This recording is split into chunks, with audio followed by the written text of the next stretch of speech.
And you're watching our live coverage of the Mackinac Policy Conference. We're going to take you into the main theater right now where Harold Ford Jr. is having a Mackinac moment. I think the American people in so many ways have changed the way they view and interpret and digest politics, and politicians in many ways are a reflection of that. I say I'm not as down on Trump because I think Trump not only reflects that, but in some ways is an imperfect vessel of where the political system is today.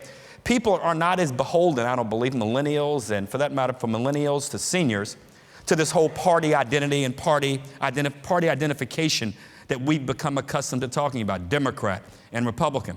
In fact, this last cycle, whomever you may have been for on the Democratic side, Bernie Sanders never declared himself a Democrat. He ran as an independent. And frankly, had Democrats not worked so hard to create some advantages for Secretary Clinton, Senator Sanders might have performed better. Remember, he started out at about 2% in the polls, and over a period of time went up against the greatest and most important and powerful machine in the Democratic Party in the last 40 years, and doggone near beat her. Trump, on the other side, had the same experience, beating, I believe, the most experienced field of Republicans to run for president in my lifetime. There was a guy on the stage named Bobby Jindal, wherever you agree with on his policies or disagree with. Here's a guy who has a pretty, if not a fairly accomplished record in politics. He scored exactly 1% higher than I did in the Republican primary. Lindsey Graham, someone whom I have great respect for his independent thinking, his independence as a lawmaker, and his willingness to buck his party and my party when he believes we're wrong. He too polled at about 0.85% more than I did. You look at the governors from Kasich to Christie, and Christie certainly brought a series of challenges, but he was able in many ways to accomplish in a blue state, New Jersey, what a Republican had not been able to accomplish in a long time. Donald Trump comes along and shakes up the system. So where do we find ourselves today? I think it's a positive. The second part of it is, I think it's going to force the Democrat and Republican parties to think differently about how they offer plans and how they offer results, how they're going to achieve results to the American people, be it for State House, the United States Senate President, everything in between. I think one of the great examples is your mayor. I listened to him yesterday. I listened to him last year. I listened to him the year before. And here's a person who methodically talks about what he wants to do, how he's going to do it, and comes back and actually talks about the results, talks about the successes, and talks about the shortcomings. We need more of that in politics. If you listened to him yesterday, you didn't say, wow, that's a partisan Democrat talking or a partisan Republican talking. In fact, I've never heard him talk that way. I think the model that mayors, and for that matter, even some governors across the country, have to bring to the conversation, including your own at times, Governor Snyder, is frankly the model that politics will end up following more so. Now, one of the weird things about it is that media in this country, and I'm part of an organization called NBC News and work for MSNBC some of the time, they benefit from this Trump thing. They love the partisanship. You can't turn on and you can't get enough of what's going on if you like that kind of politics on MSNBC or you like it on Fox or wherever it may be. In fact, sometimes you can turn on Fox and MSNBC, which I do in my office, and you would think you live on two different planets because the networks are talking about totally different things, not only the way they analyze the story, but the stories in which they're dealing with from the beginning. 3, with Trump. I give him a C plus B minus his first 100 days. Number one, he had no idea what he was getting into. And, you know, I was at a dinner shortly after President Obama was elected with a group of Republican friends after President Bush had left office, about the first 100 days of President Obama. And these Republicans just complained about how bad Obama was, how great things were under Bush, and how Obama had shaken things up so dramatically.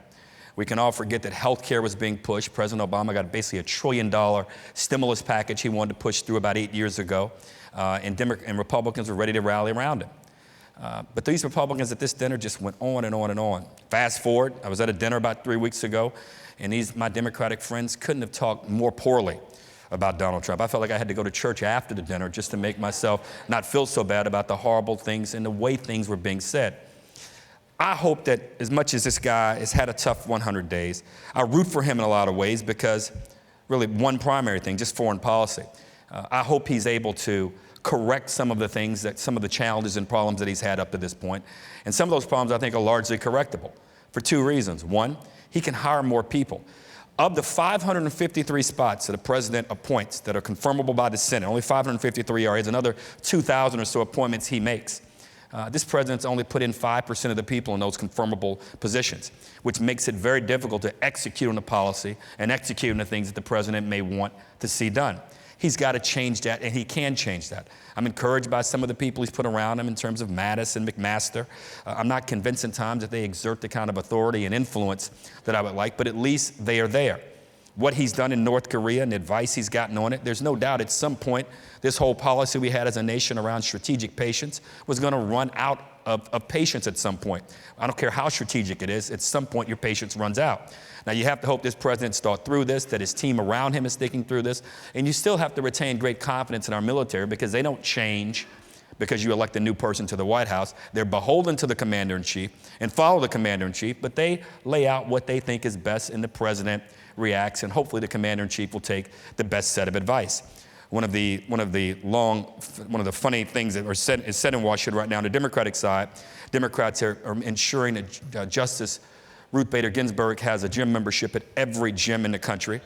And Republicans are trying their hardest to make sure that General Mattis, the General McMaster, and General Kelly also have gym memberships wherever they want to ensure that they hang around to give this president advice. If he's able to work through this and listen more closely, which are big ifs, but I think he's matured a bit since being in office. I think we'll get a great indication of that a little later today. Some of you may know the president indicated a few days ago that we would likely not sign on to the Paris Climate Change Pact.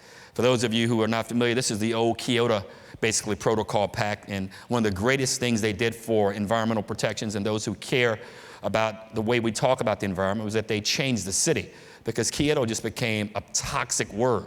So it's now the Paris Climate Change Pact, and this president has indicated he may want to pull out.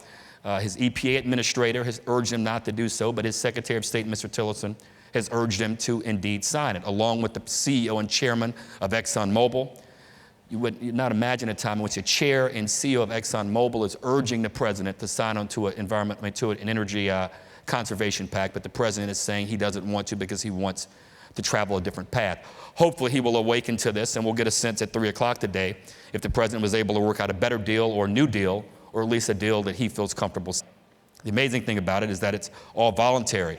And as Anna Navarro said yesterday, if we don't sign on to it, we will join an inglorious group of SNU, Syria, Nicaragua, and the United States for having not signed on to this pact. I hope the president awakens to that reality.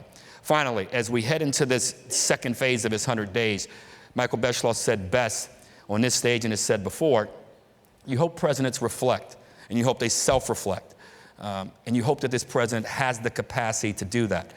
Barack Obama, when elected, shortly after being elected, said that he would close Guantanamo. He never did.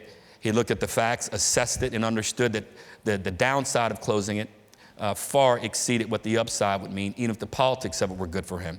You have to hope this president, at some level, is able to overcome some of the politics and some of the things he said on the campaign trail. He clearly was able to do it in Saudi Arabia. I think the most curious thing for me as I've watched him up to this point is the tale of 2 trips on this foreign policy trip. A man that said the most awful things about Muslims during the campaign, and a man that started his effort off as president, obviously with an effort to block people from entering the country.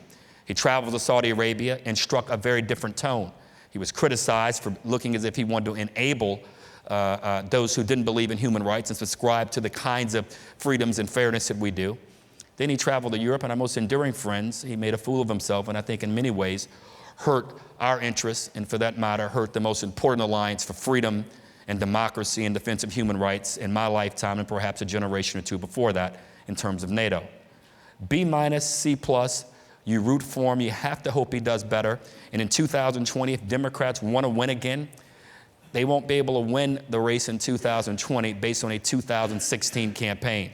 Just like Ford and GM and other car companies, other businesses in the state don't look for technology they used 4 years ago to fight battles 4 years later, Democrats will have to think more broadly, more effectively, and more pointedly about the kind of candidate they want to nominate in 2020. I might add that the ideology and the philosophy that wins the governor's races in Michigan, Ohio, and Florida would be a place for Democrats to look first. Thank you.